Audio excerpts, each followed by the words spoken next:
What is up everyone, Bearkid here, and I'm bringing you guys an awesome unboxing video today. Look what I was able to buy, an Xbox Series X. I got really lucky. They had them available at GameStop, and I personally went with the Xbox All Access option. If you don't know what that is, it's basically an option there where you can finance the Xbox and 2 years of Game Pass, and you simply pay it off over 2 years at about $35 a month. Definitely a great option for me. You know, I have bills, mortgage, things like that, so being able to just do a payment plan is actually really good. And I get 2 years of Game Pass. I don't have to worry about Game Pass for a while. And Game Pass Ultimate, so I don't have to worry about online. But yeah, let's go ahead and get into the unboxing video real quick here. Let's just kind of look at the sides. So sorry about the glare there. I know there's some kind of light coming in through, but it's just a picture of the Xbox itself. On the back, ironically, a picture of Halo, Power Your Dreams.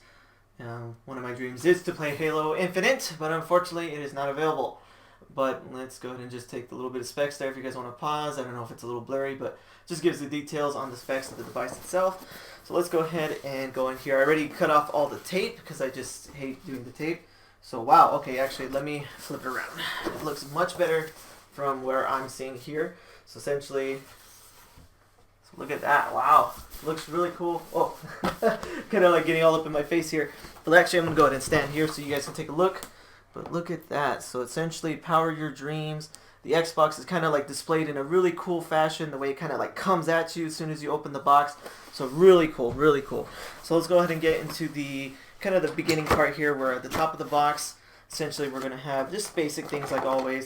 Essentially the HDMI. One thing to kind of point out regarding that is that the new Series X uses a newer version of HDMI called HDMI 2.1, if I recall correctly, ultra speed one, and this is what allows the 120 frames to come through if you're playing on a 120 frames per second display. So you will need this cord. Luckily it comes with it, but you will also need a display that offers 120 frames. Fortunately mine right now are only at 60, but I do plan on upgrading later on. So just throw that there. Power cord, you know, like what we expect. And so this is the part that's going to feel a little different, is the controller. So let's go ahead and see if I can maybe aim down the camera a little bit more so you guys can see more of the box. Essentially the camera, or excuse me, not camera, the controller is essentially, let's kind of take it out here. Kind of can't see half of my face, but it's alright. Kind of more focused on this anyways. So this is the new controller here. So essentially the buttons, essentially the layout, everything like that is quite a bit different than before. The camera, or the, I keep saying camera, controller has a little bit more of a different feeling to it. Feels more like a Mac type feeling to it. As you can see, the bumpers and even the D-pad are quite a bit different here. I'm going to raise the camera because I feel kind of weird. You can only see like half my face. So, but yeah, essentially, and then one other main thing too is the fact that it has a share button. So recording clips, things like that will be a lot different now, a lot easier with this button. So the sticks, everything overall feels really nice. The only really complaint I would say to it is that it feels smaller. It doesn't feel as big. Like the triggers feel shorter.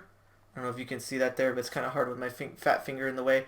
But essentially the triggers feel a little different there when you touch them. Essentially they kind of have like a weird smaller feeling.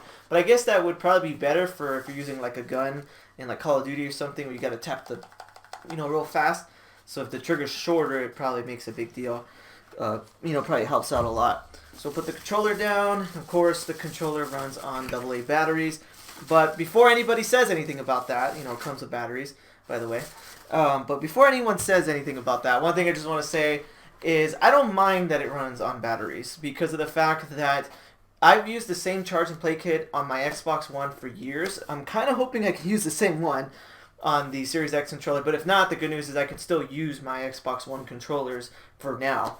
And essentially I've been using the same charge and play kit for years and never had any problems with it. And it gives me the option to swap out the battery between controllers. So personally I liked it a lot. I don't like the idea that the battery's built into the PS5 controllers, because once the battery dies, the controller basically dies and it's a lot harder to fix. Whereas with the Xbox, if you're using like a charge and play kit, the battery dies, you just buy another battery. So that's just kind of like the trade-off I kind of wanted to kind of talk about for a second. So let's go ahead and get to the main thing here. Kind of hard to see. I'm sorry about the bad camera angle.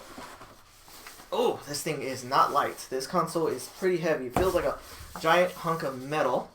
So let's go ahead and unwrap it here. Power your dreams, it says. Merry Christmas to me, huh? Pretty early.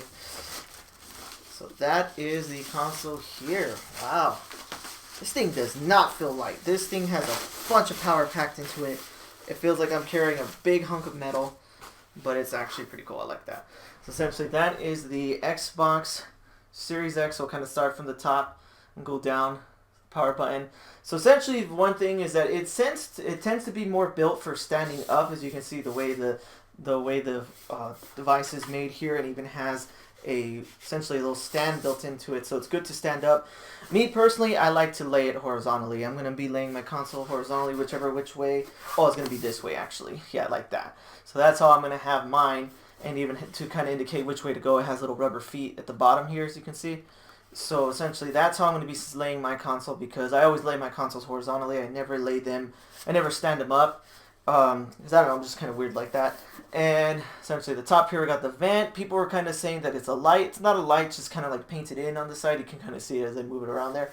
And then on the back end of the console here, we just kind of have more basic things. We've got the power, essentially, the power, the essentially HDMI port, Ethernet port, some USBs, and also the part right here for plugging in the external hard drive.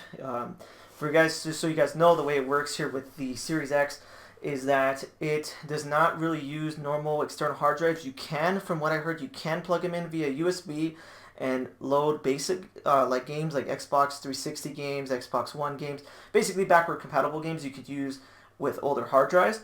But if you're using games that are enhanced with the Series X, hardware and things like that, and using games that are specifically for the Series X, it has to be installed internally, or you have to buy essentially the external hard drive that plugs into this port right here. Unfortunately, that hard drive is quite expensive. Right now, I believe it retails at $220. So yeah, and it sucks because the console itself only has 1 terabyte. So if you're playing games like Call of Duty, things like that, this internal hard drive is going to be eaten up pretty damn quick. So that's kind of the only drawback here. But overall, I'm excited to have my Xbox Series X. I just kind of wanted to do a quick unboxing video here. Sorry, it was kind of awkward with the camera angle and everything. It's kind of hard with just a little webcam and everything. But I just wanted to show you guys this unboxing video. Really excited. Got the console. Got 2 years of Game Pass. I'm going to go ahead and be installing everything I have on there and just playing the heck out of games, because I'm excited and I can't wait to eventually upgrade to 120 frame display to take advantage of this power here. If you guys like this video, please definitely hit that like button and subscribe. Tell me what you guys think about the Xbox Series X. Have you been able to purchase one? Fortunately, a lot of people I know have not been able. I got really lucky. Essentially, GameStop was having them in stock for a short period of time, and they offered this financing option. And essentially, I was able to do it quite easily, actually. I was able to just load the page, give all info. Just so you guys know a little more about the Xbox All Access, is it does require a credit check, so asks for all your information, things like that. And so if you're like someone that's younger, doesn't have credit, that might not be an option for you. But if you have a high credit or whichever, definitely look into this option, because it's definitely a great choice there. Saves me the option of having to drop $500 right away and worry about my subscription, because actually my subscription was running out soon. Now I just pay $35 a month, got the console, 2 years of Game Pass Ultimate, and I'm set. So overall, guys, really excited. Can't wait to get this hooked up and set up and good to go. But yeah, guys, thanks for watching, and take it easy. Thanks for watching this video. If you want to see my most recent Gears of War video, hit that link on the left. If you want to see any of my other content, hit that link on the right. Thanks for watching, guys.